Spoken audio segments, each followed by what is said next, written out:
Good evening, everyone. Thank you for joining us for another edition of HCCLA's Reasonable Doubt. We're without our president, intrepid president, Carmen Rowe, to give us an introduction tonight, but that's okay. We'll deal with it. I'm Jimmy Ardwan. I thank you for joining us again, along with my co-host, Damon Parrish. We're going to welcome to the show later tonight Judge Michael Schneider of the 315th District Court here in Harris County, and he mostly hears, or he only hears, juvenile cases. So we're going to talk about juvenile crimes tonight. And we're going to talk about a lot of the cases that have been in the news recently regarding juveniles. We're going to talk about the juvenile certification process. We're also going to take your calls starting around the 8:30 mark. You can call in at 713-807-1794. We'll open up the phone lines at 8:30, and we'll put the phone number right up on the screen so you can call in. Also, we'll be taking your questions on Twitter at HCCLA_TV. So please send us your questions on Twitter, and we'll answer them as they come in. Right now, I want to bring in my co-host, Damon Parrish. Damon, good evening. How are you? All right, yourself. Good. It's been a good day so far. Damon, I want to get right to it here because we got a couple news items going on. First and foremost, I want to talk about one that happened last week, and it kind of deals with a little bit about lawyers and clients. So we got a little crossover here. There was an ethics opinion that came out back in November that kind of set forth some laws or some opinions from the state bar about what the duties of a defense lawyer and a prosecutor were and what a defense lawyer's obligations were in giving a client their file. Can you kind of shed some light on this for us and what all the hubbub was about last week? Well, absolutely, and that's actually a bigger story than that. So historically, a client's file belongs to the client. As a lawyer, I advocate for them, but the things I get for them are actually my client's file. Offense reports, witness statements, that sort of thing, legally and technically belong to the client. Now, prior to last year with the Michael Morton Act and criminal discovery rights we have now, the Harris County District Attorney's policy and most other policies were to have an open file system with an agreement and understanding that you would not give certain information to your clients. Offense reports, witness statements, videos, things of a confidential nature that involved other people's information. Post Michael Morton now, we have criminal discovery rights. We have access to that without the blessing of the district attorney's office, without their cursed confidentiality agreement, and they have to give it to us. So there arose a conflict as to, okay, well, the file belongs to the client still. I have access to the file. I don't have to sign a confidentiality agreement. Does the client get a copy of the file? And I think 3914, the law makes it clear what the obligations are. Absolutely. 3914 still says, now it's codified or made into law, that we cannot give offense reports and witness statements of that nature unless it's a witness statement made by your own client. So we can give him his own statement. But to our clients, we can get copies of it, but we don't have to sign the confidentiality agreement either.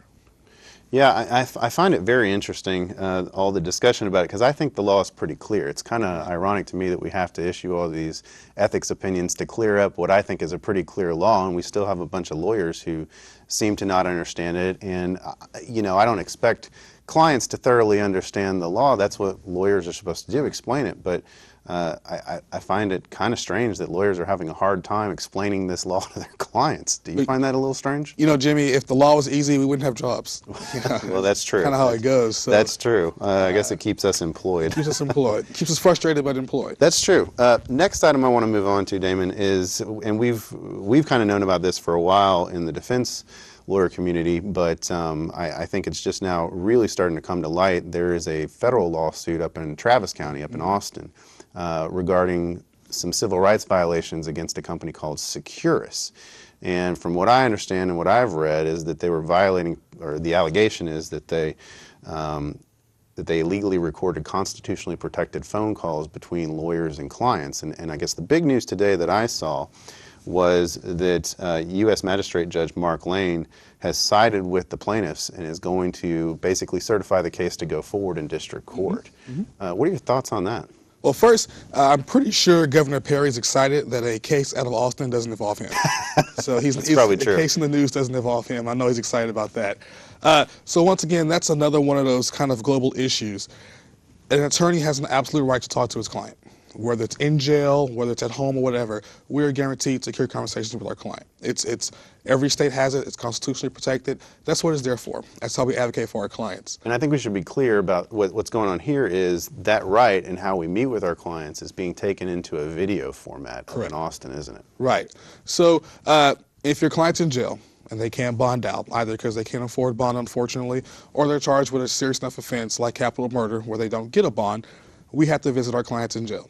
Now, typically that involves going to the jail and yelling at your client through a plate glass window, but you're in a room that's secluded by yourself with the protections of secrecy. And you use that term very lightly.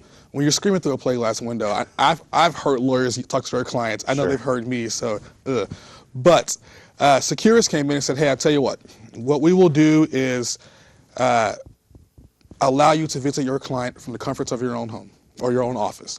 You go onto your computer with a webcam and talk to your client that way. And just like Randy Travis said about 20 years ago, the road to hell is paved with good intentions. And it sounds promising. Yes, I can visit my client whenever I want. I don't have to go to the jail.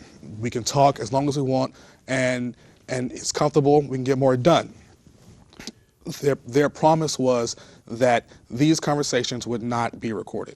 Well, I'm interested to see how this lawsuit ends up. I really am, because I think the discovery that comes out of it could really unearth some things that I don't think a lot of law enforcement and prosecutors want to see. Well, so you know how it was discovered. I mean, the attorneys in that case set the court up. They set the DA's office up. Right. Yeah, and they put them in a sting operation. Probably one of the first times ever a defendant did a sting operation against the law enforcement or against the DA's office, and it worked.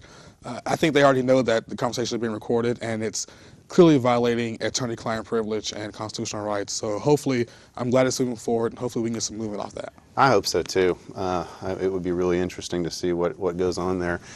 I want to bring in our guest this evening, Judge Mike Schneider. Welcome to the program. He is the judge of the 315th Judicial District Court right here in Harris County.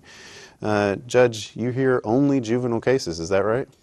Actually, we hear two types of cases: juvenile cases and then the CPS cases, cases that are brought by the Texas Department of Family and Protective Services. Actually, we spend a little bit more than half of our time on those cases, but we're called juvenile courts. And you took the bench in 2006. I did. You were appointed by then Governor Perry, and I think after you had won the primary, and he then appointed you to the bench, and you got subsequently reelected, correct? Correct, yeah. So you've been on for almost 10 years now. Yeah, yeah. I want to kind of start with, in kind of dovetailing with some of our current events here, there's a big case going on in the media right now. And it is the case of a burn boy, is what they're calling it, is what the Chronicle has nicknamed it, so to speak. But it happened up in Montgomery County, and because of the publicity that the case got, the judge there in Montgomery County moved it down to Galveston County. And it started a couple days ago, and there was some testimony today by the victim via a video camera. Have you been paying close attention to this case, or what do you know about this? I have not. All I know is that it at one time was a juvenile case. He was certified, I believe, in Montgomery County, and is now standing trial as an adult. And I kind of want to talk about that leads us into the certification process, because as you suggest here, he was a juvenile at some point, but this case has gone on for 17 years. And so at this point, you know, he's no longer a juvenile. What are some of the challenges that a court like this faces when a case has been delayed for this long, was originally a juvenile court case, but now the guy's no longer a juvenile? What are some of the challenges there? Well, you don't have the same sentencing range for the most serious of cases. You know, there is no death penalty for juveniles. There is no now automatic life without parole. Of course, it can be a burden to both sides, usually more to the prosecution, to try a case where it's 15 years old. You know, at the same time, there's not much you can do if you don't certify the case. If it's a regular probation case and they're over 18, you have really nothing that you can do. Even on a determinate sentence case, pretty much all you could do is enter a sentence, and then the state would probably come back and ask that it be transferred to the adult system. even with a determinate sentence. Well, Judge Schneider, just about this case, since he is 18 years old now, does the law require, or is it easier for them to certify him as an adult, so that if I commit a crime when I'm 14, but I'm not arrested until I'm 18 or 19, am I automatically certified as an adult, or is there a formal process to go through? Just how does that work? If you're how old? If I'm 14 and commit a crime, but I'm not arrested until I'm 19, so I'm past 17 years of age, Right. am I automatically certified as an adult? Is this happens by law, or is it No. still a process, or what? You're not automatically certified by law. If it's an offense that occurs in Texas before you're 17, then the state would have to file what's called a motion to waive jurisdiction and make their case that it should be transferred to the adult criminal system. So when they want to certify me as an adult, what does the state have to do? What do they have to show to move forward with the certification? Two things. First of all, probable cause that the offense was committed and committed by the respondent. We call them respondents as opposed to defendants. And the second prong, which has also been in the news, relates to whether the juvenile courts and the juvenile system, that includes probation as well as TJJD, whether there are resources that can adequately handle even the more serious offenses. And if not, whether that then would require adult criminal proceedings. You had talked about, Judge, you were talking about determinate sentences. And I know there's also, and I'm not as familiar with juvenile court law, having not really practiced it that much as part of my practice, but I'm familiar with determinate versus what's called an indeterminate sentence. Can you explain that in a little bit more detail? Yes, you know, it used to be for a long time in Texas and elsewhere, for kids who were tried as juveniles, there really wasn't anything that you could do past their 18th birthday, even if they committed a very serious offense. And so that often led to more kids being certified as adults. Back in the early 90s, the state of Texas came up with the idea of determinate sentencing to allow kids who might need more time for rehabilitation to not be certified. So when you have a determinate sentence, you can tell sort of by the name, it means you have a sentence for a specific period of time that can actually go past the amount of time that you can stay in the juvenile system.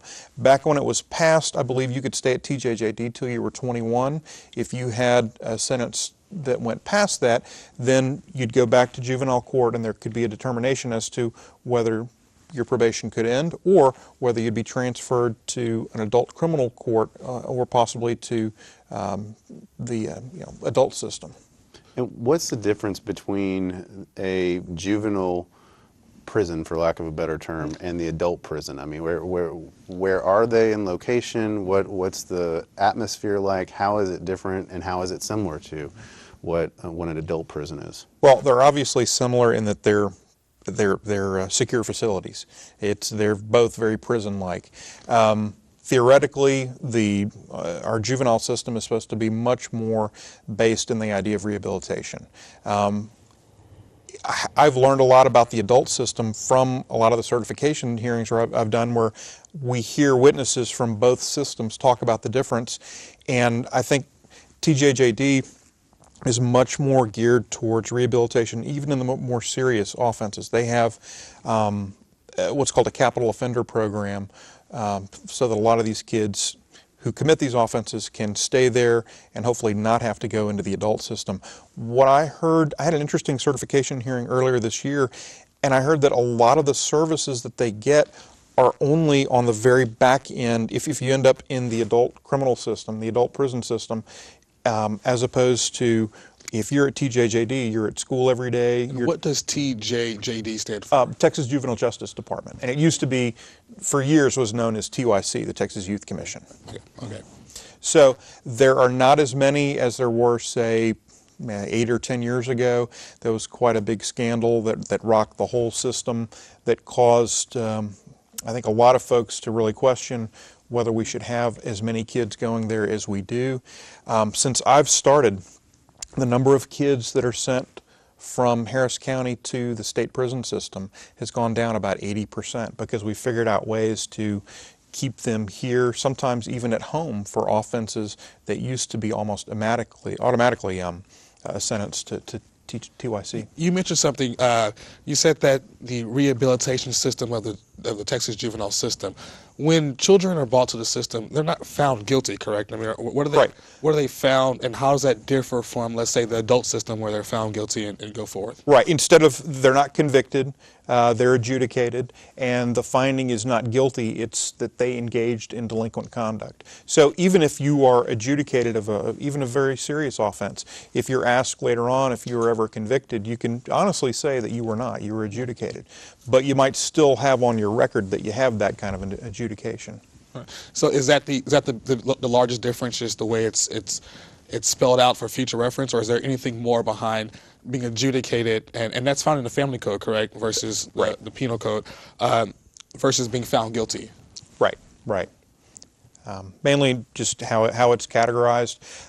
But you know, one of the big differences is your ability to seal records. Unfortunately, a lot of juveniles don't take advantage of that. I think there are a lot of folks, probably thousands in Harris County, who are adults who went through the system and assume that their records are sealed, and they have no idea that the reason they got denied housing, the reason they got denied a job, is because they have this thing on their record that they assume is sealed. A lot of them also don't realize it can be used against them to make their punishment more severe in the adult system if they get caught up there. Why isn't there, because you talked about how that you had made a move, there was a movement, and you'd been able to reduce the population within the juvenile prisons. And I want to circle back to that in a little bit, but I'm curious if there has been a movement to help alleviate that problem.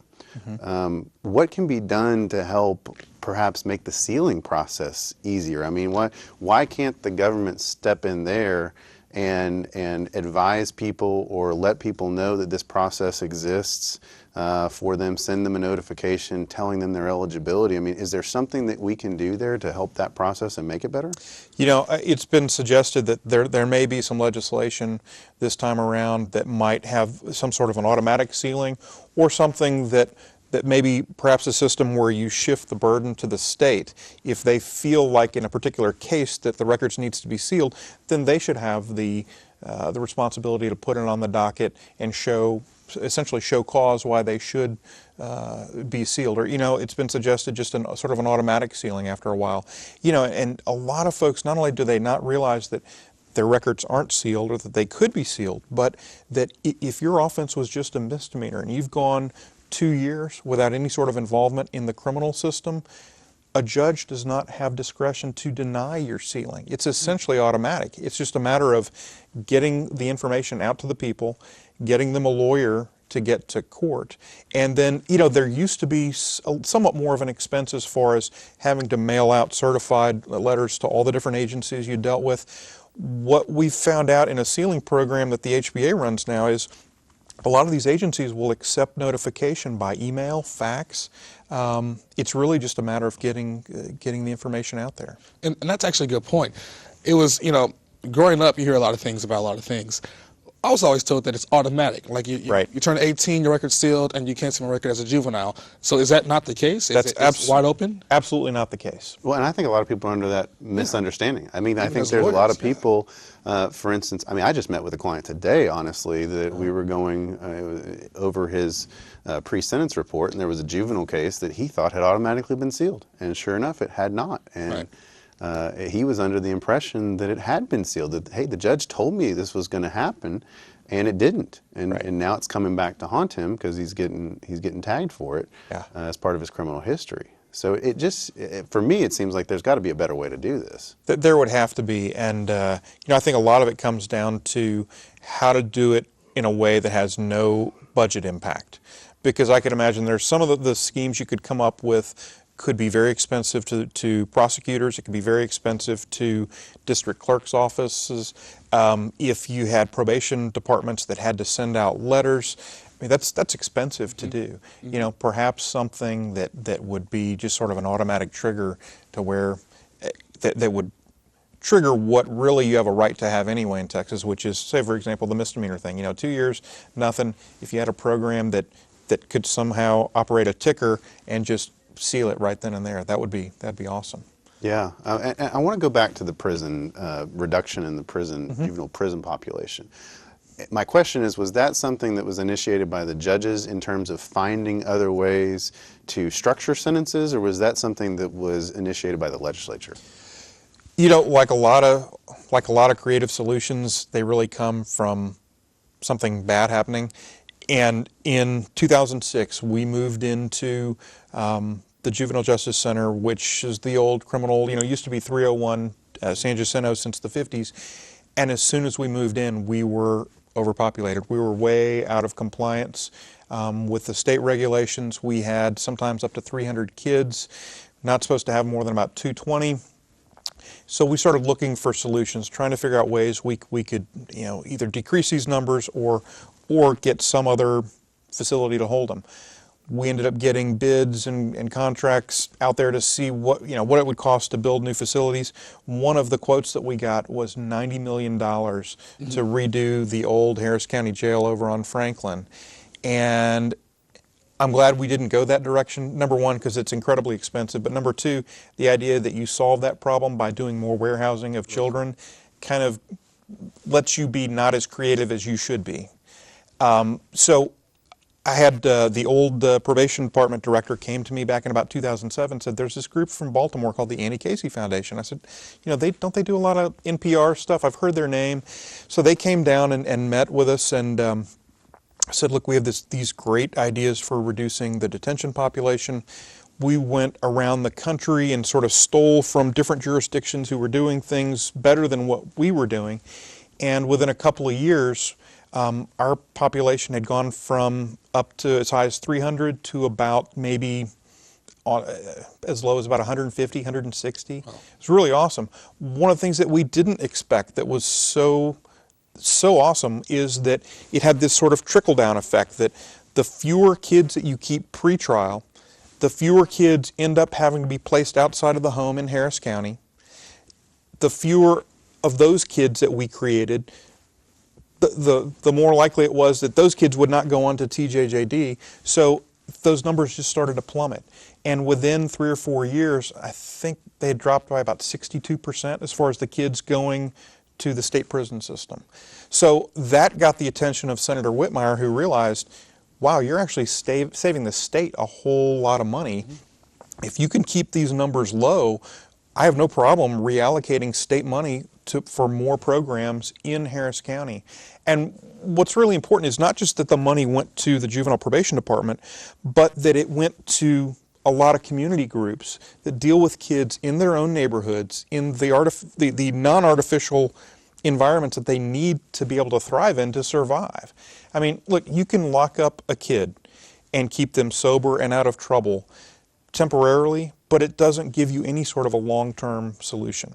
So it kind of sounds like you guys shifted the focus away from punishment back to rehabilitation and actually helping the kids. Part of the programs you instated, were they all just community-based? Were there different ways of dealing with punishment or dealing with children once they're in your system that helped reduce that as well? Yeah, a lot of, some of the most successful programs I've seen are ones that actually go into the home to deal with every member of the family. Probably the most successful thing I've seen in sort of our regular docket as well as in drug court is what's called multi-systemic therapy.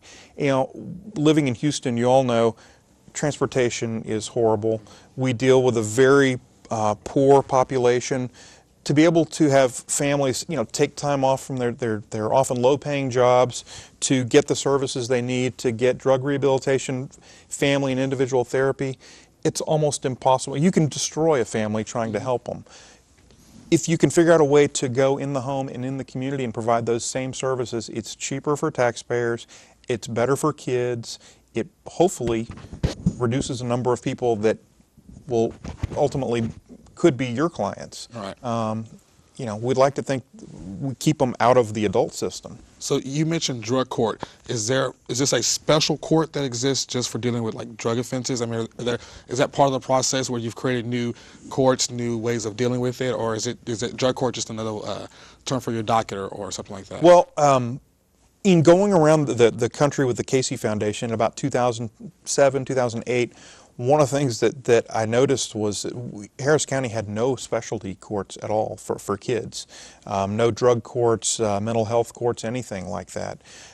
So in about 2009, I think in the 314th and Judge Phillips Court, they started the mental health court, which was the very, very first specialty juvenile court docket in Harris County. In 2010, I started the drug court. 2011, started the girls court, which is actually the first specialty girls court. Girls court. It's the very first human trafficking court for juveniles in the country.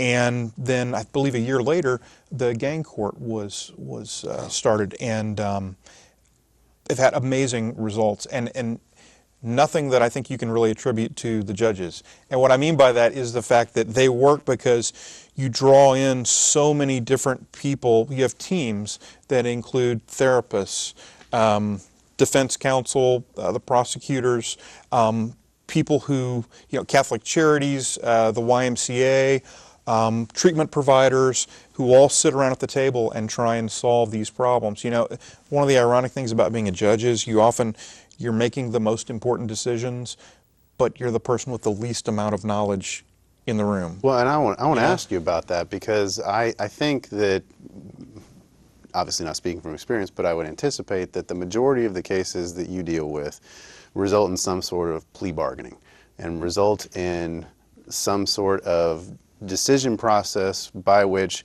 you are the ultimate decider of what the child's sentence should be.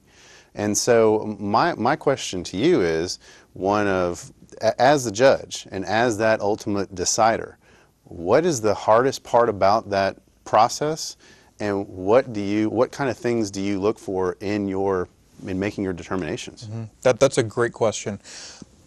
We're really lucky that we have, I think, a very outstanding juvenile probation department. So our probation reports are incredibly detailed. For any of the kids that are detained, they're going to have psychologicals. We're going to have access to all of that. A lot of our cases have psychosocial history of the families. But you also have to have a good bit of trust in the prosecutors and the defense attorneys that what they're representing to you is accurate. And then, probably your biggest enemy is time. Having 7,000 cases a year that we have to deal with, it's tough. Yeah, well, I mean, for you, what's your workload like to evaluate these cases? I mean, you're having to evaluate somebody in their teenage years when it's the roughest point of some of these kids' lives. And for you, I mean, how much time do you think you spend on each case, and do you think it's enough time? Do you wish you had more time to evaluate these cases? I always, you'd like to have more. I mean, we spend several days a week where we're going till 6 and 6:30 in the evening, and it's really tough on the staff. It's tough on the attorneys that work there, but you got to have enough information in front of you to make the right decision. One of the things that we don't have in Harris County are a lot of judicial resources. We have 3 courts that deal with all the juvenile issues. If you look at the 2 next biggest jurisdictions, Chicago and then LA County. Chicago has 32 judges that do what we do. 16 purely CPS judges, 16 purely juvenile judges. Los Angeles County has 60 courts that deal with what we do. Now, LA County has twice our population. Chicago has probably 20 to 30% more. But I bring that up because I went to Chicago a couple of times with the Casey Foundation, and a lot of their juvenile judges have a lot of time to where, we have to pretty much do our dispositions, our punishment, if you will, our consequences, right after we do our adjudication, because everybody's there. You've got to keep things moving. In Chicago, a lot of times they'll have a hearing where they make a finding that the person did engage in delinquent conduct, or whatever they call it in that state. Then they can reset the case for several months and review it, and if the kid has not done anything, they'll dismiss the case. They may not even put them on probation because they have an enormous amount of time that they can spend looking at these cases. And there's study after study that shows whether it's a CPS court, a family court, or a juvenile court, the more time that judges interface with the kids, the better results you get. I want to come back to that in a moment, but I want to let everybody know that we've opened up our phone lines now. We have hit 8:30 in the evening, and we're going to open up our lines. The number's right at the bottom of your screen, 713-807-1794. Please call in with your questions for Judge Schneider or us. Whatever questions you have regarding juvenile law, we'd be happy to take. And also send us your questions on Twitter at HCCLA_TV, and we'll take them live here on the air. I want to get back to what you were saying about the numbers. And you said there's only 3 district courts that handle juvenile cases here in Harris County. Now, district courts are created by the state of Texas. Correct. They're not created by Harris County. And so what I'm wondering is it time for, and I ask this because I'm unfamiliar with the division. I mean, there's felony cases in juvenile and there's misdemeanor cases in juvenile. Is it time for there to be like we have at the adult level, where the county steps in and creates county courts to take on the misdemeanor caseload in order to better serve the system? Is that something that could help? I think we probably just need more courts like we have. In a way, we already have that divide in that we don't handle Class C misdemeanors. So we handle everything from Class B up to capital murder. And so the JP courts do handle a lot of the Class C misdemeanors. So that's one way it kind of works. But I imagine if, especially whether it passes this time or next time, there's a lot of talk about raising the age of juveniles in Texas to 18, as it is in almost every other state. And if and when that happens, we're going to have another juvenile court. Yeah, but a lot more, huh? That's going to really increase your caseload. It would. Yeah. So when we talk about juveniles, can you kind of walk us through what is an average juvenile's day or I guess trial through you? So they get arrested for whatever offense, and then what happens then? They don't have bond, so do they go home? Do they go to a county jail of sorts for juveniles? Are they given resets? Are they even given bond? When they go to court, what do you look for in a case? How are cases decided or moved forward? And then what happens with disposition? Well, one of the things that has helped us keep our detention population down is trying to solve a lot of these issues about placement prior to trial at the very, very beginning. And one of the things that the Casey Foundation helped us with is to come up with a risk assessment that basically comes up with, after answering several questions, a number, and if it's above or below the number, that determines whether presumptively they are detained or not detained. It's gender neutral, race neutral, and can be overridden in some cases. But that actually keeps a lot of kids out of the system as far as having to come down and being in detention at all. I get the impression a lot of law enforcement likes it as well, because they don't actually have to come down in person. They can call up probation, give them several factors, and they get the number back, and very often probation will now say, don't even bring them in. For the ones who are detained, you now immediately get a lawyer, and you typically go before we have a referee who deals with detention, and there is no right to bond or bail in Texas. So you're, to some extent, at the mercy of the court. On the other hand, courts are so open to placing kids at home that they never would have. And we have a lot more resources too, as far as our probation department has what they call a PAT team, a pre-adjudication team, that does an awesome job of, even on the more serious cases, trying to figure out creative ways to get a lot of kids home that 10 years ago would not have been going home. And I'm talking about kids who committed aggravated robberies and that kind of thing. Yeah.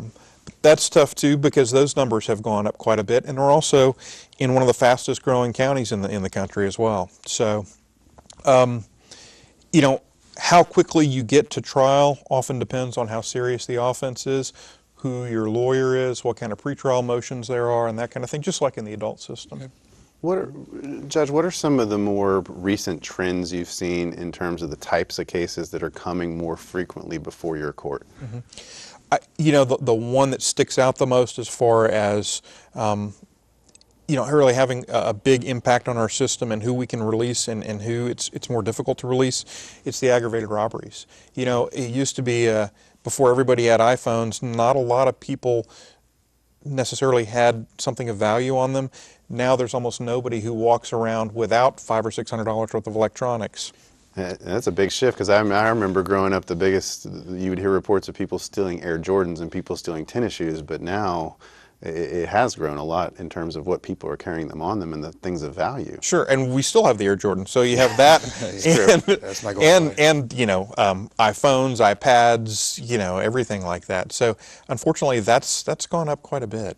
And are they, you say aggravated, I mean, are they really of a violent nature? When we think of aggravated, there's usually some sort of weapon involved, or a fist or something like that to really up the punishment. What are you seeing in terms of the level of violence that's used in these cases? We're seeing a lot of the same stuff. Yeah, unfortunately, we see a lot of kids with guns, knives, that kind of thing. I think that's kind of a scary thing for parents too, to know that kids. What's the youngest you've seen that has been charged with aggravated robbery? Well, as far as kids and weapons, when I first started, I took over a case where we had a 10-year-old who was accused of murdering his father with the family firearm. Which 10 years old is actually the bare minimum, right? I mean, the bare minimum. charge He with a was crime. just a few months past the age where the court even had jurisdiction over him. Wow. Yeah. So, along the question that Jimmy asked, how do the courts treat crimes that are kind of historically kids being kids?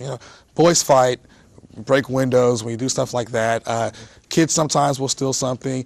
How do we treat those crimes that have historically been kids being kids? And then how do you handle these crimes now that are still kids being kids, but involve things we don't understand, like sexting, like the use of Snapchat and things like that, where it's still juveniles acting young, but have some serious adult implications? Mm-hmm.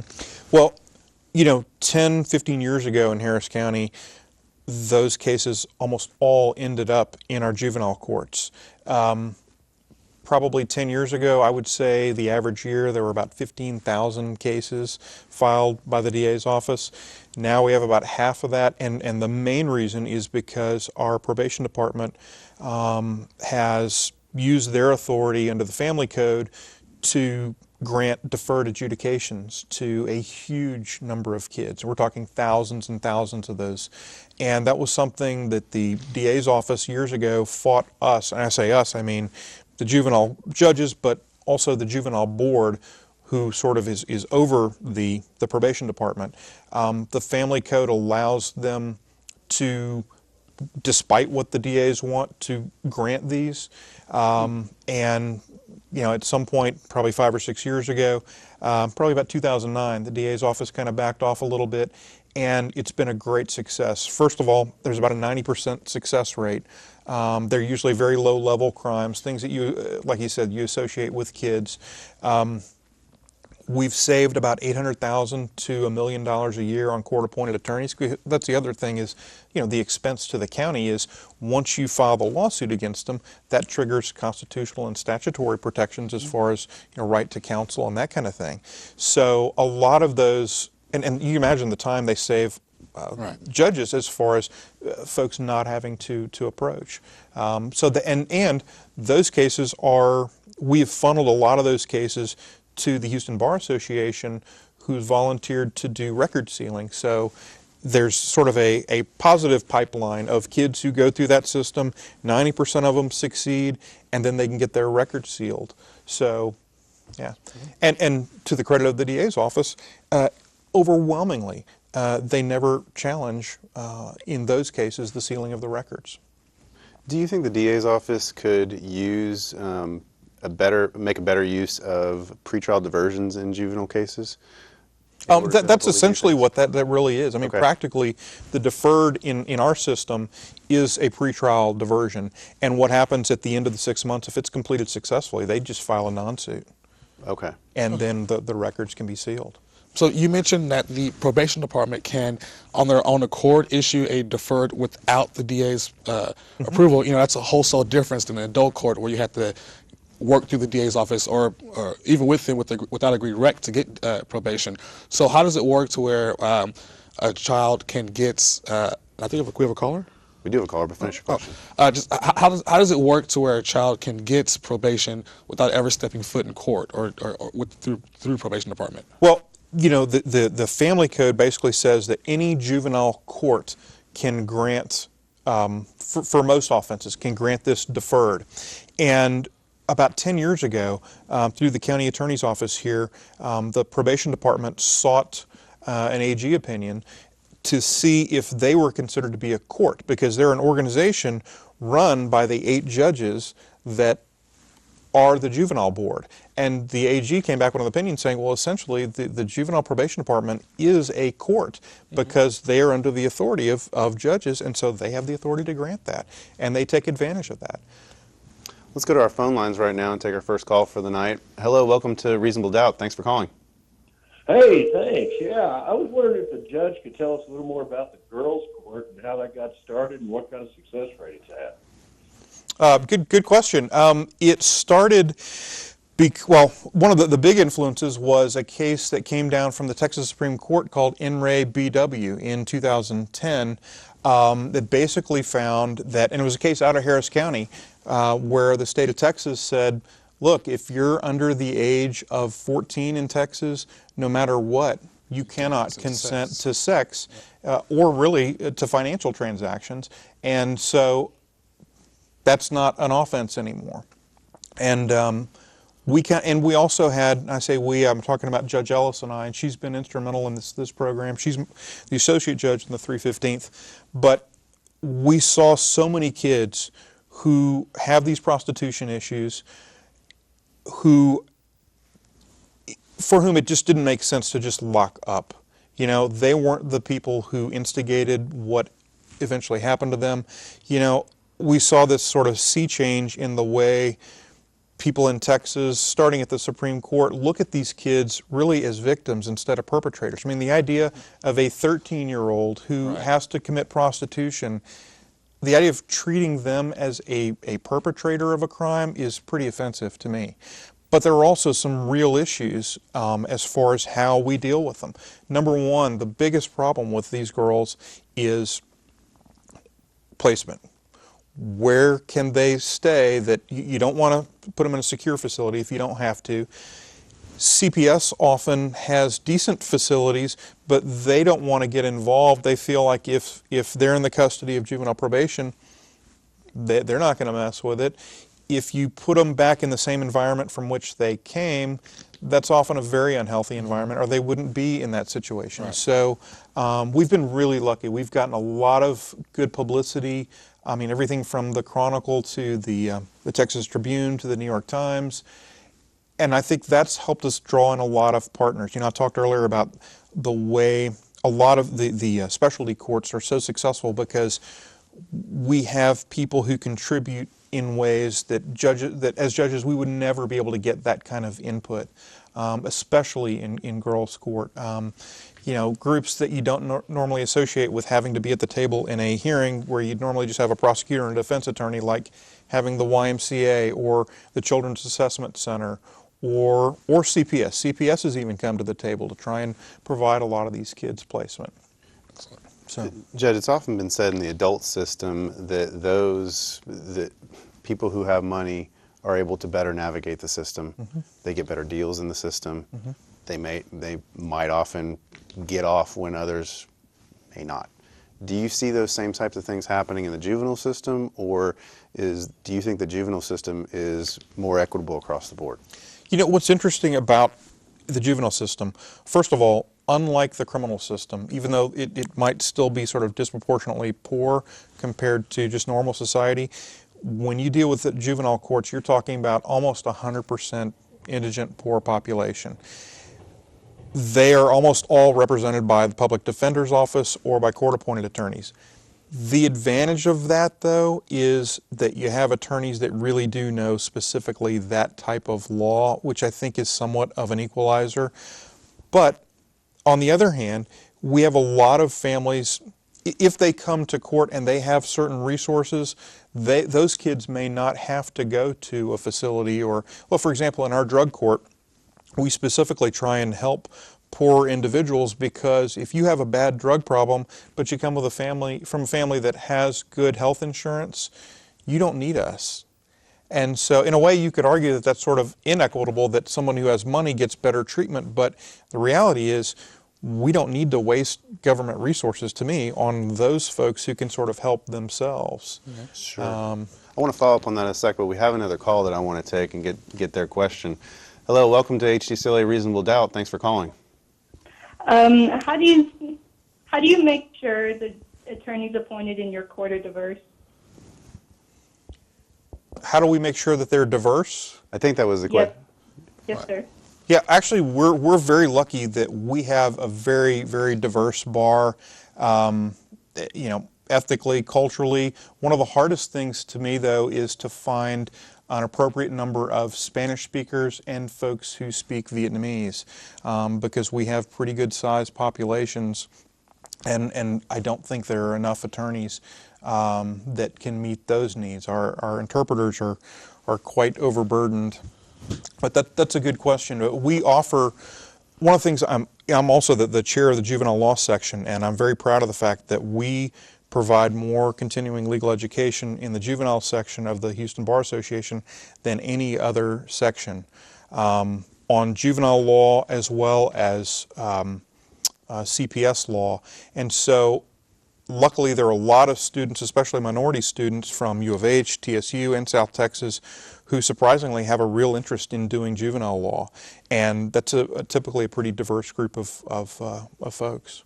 I want to go back to the question I had about the disparity and the income levels and everything else. You said that most of the cases that come, it's almost 100% indigent.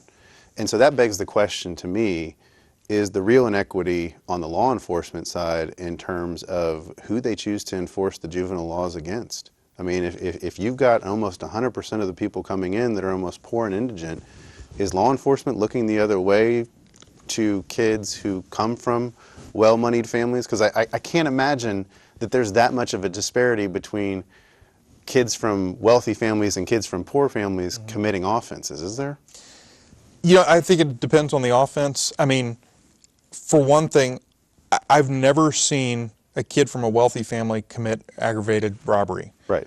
On the other hand, there are some crimes that I think are probably completely even. For example, I have no reason to believe that drug use differs in poor or wealthy communities, or they differ by race. I don't think that's the case at all. It's kind of interesting. We're at the very far back end of the whole process. We have people who make referrals, we have law enforcement, you have the DA's office, and we're kind of at the back end. As you can imagine, our number one referral source are the schools. Right. There was a report that just came out in the last week or so that said now in America, more than half of the kids in our public schools are under the poverty level. That's, and it used to be, probably several decades ago, a lot of the stuff that you did in schools, it was not criminalized, and it is now. Oh, that's true too. How many, we're probably close to the same age, how many fistfights did you get in or see with your friends that ended up in going to jail? Never saw one. I never saw one either. So along those lines, do you think that makes sense? I mean, for things to have historically been kids being kids, fist fights, that kind of thing, and now with the advent of zero tolerance, to where you get arrested if you have ibuprofen that's not in a prescription bottle, if you get in a fight, I have to call the cops. Does that make sense as how we should treat youth, or do you think they should revert back a little bit to, I guess, allowing for more common sense in how educators, schools, referral sources deal with children, as opposed to, okay, let's just throw them in jail and let Judge Schneider take care of them? That's a really good question. And on one hand, I completely understand how difficult it must be to be a teacher or an administrator in a school, especially today. And we see a lot of assault against those folks that also I didn't see when I was a kid. At the same time, I think there have to be more creative ways to deal with some minor drug offenses and assaults that aren't that serious, that possibly could be dealt with at sort of a more administrative level.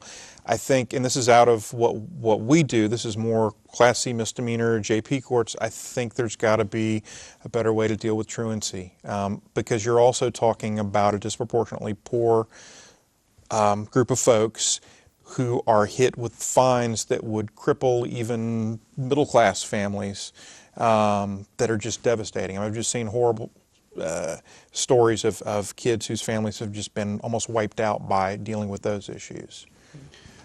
We have another call coming in, so I want to take another call this evening. Hello, thank you for calling Reasonable Doubt. Hello. Hi. I wanted to ask a question for the judge. Sure. Are there any days where high school students can go to the court and watch other high school students who are going through a judicial trial? Yes. Number one, you can go to a lot of the JP courts. We have classes who come through our courts all the time.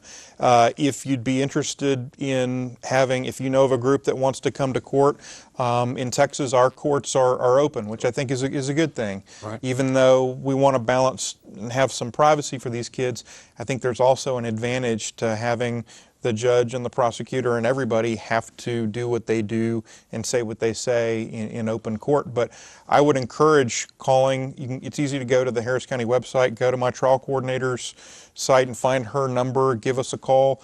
And we often will have high school students who come and watch, they'll sit in the jury box and watch a case.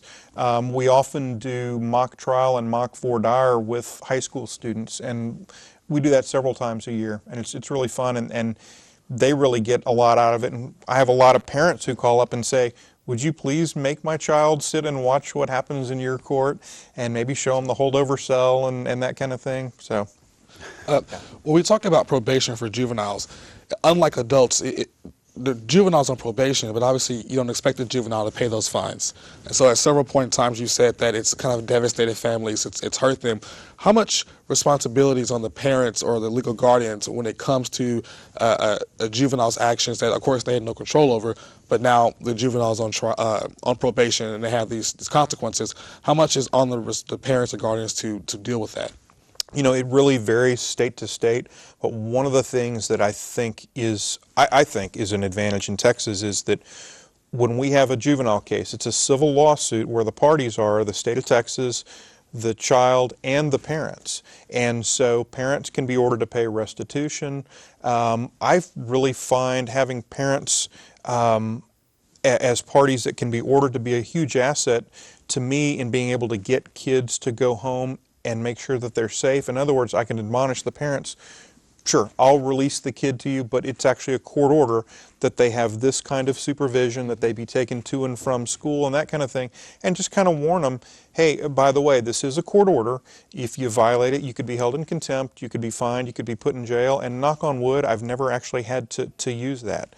I think parents get the message, and often I'll even say to kids, you understand, if I release you and you're not following your parents' rules, you could get your mom in trouble. And that often makes the kids go, wow, I don't want that to happen.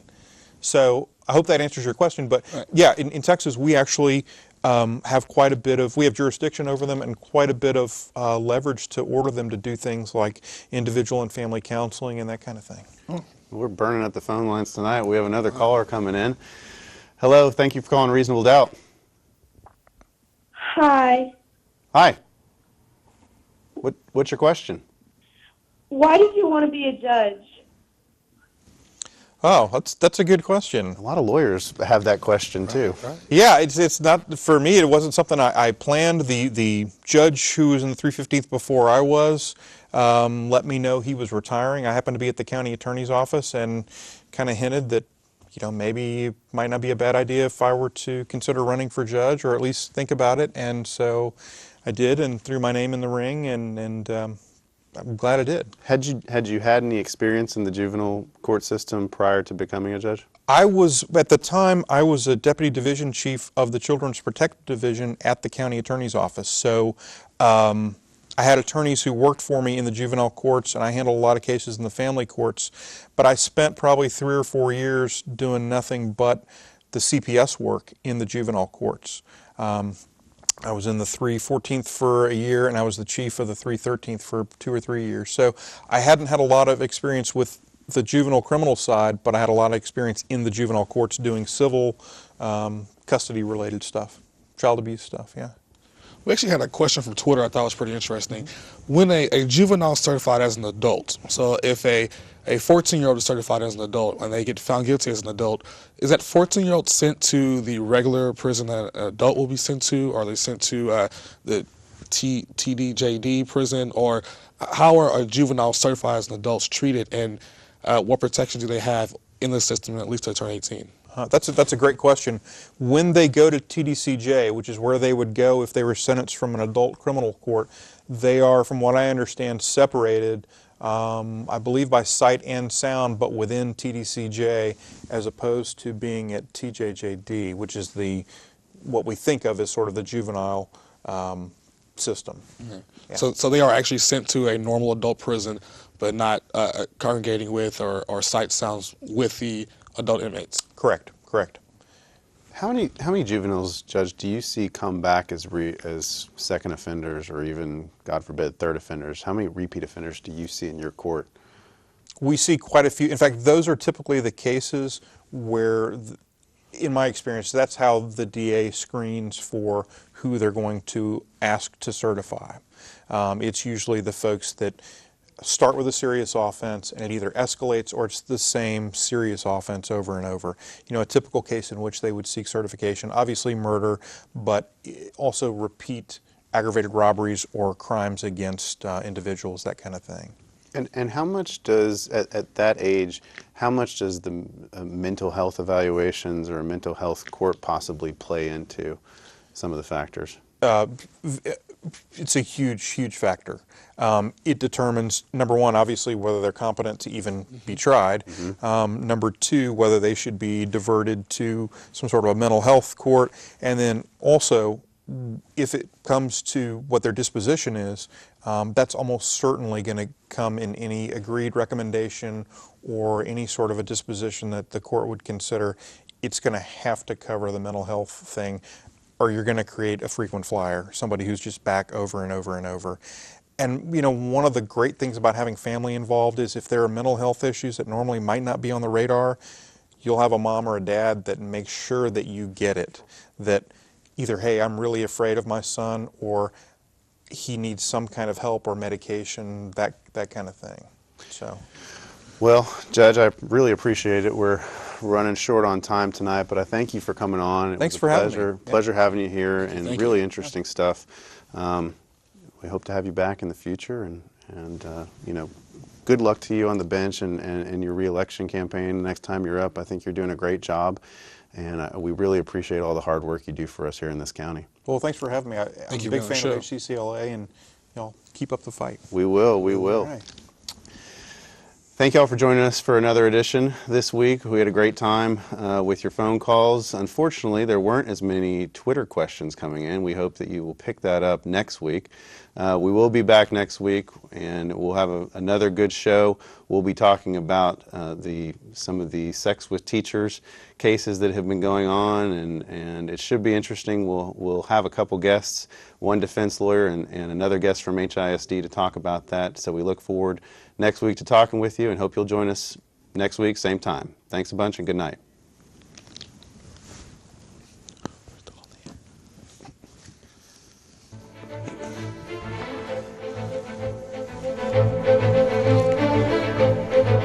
Thanks. Yeah.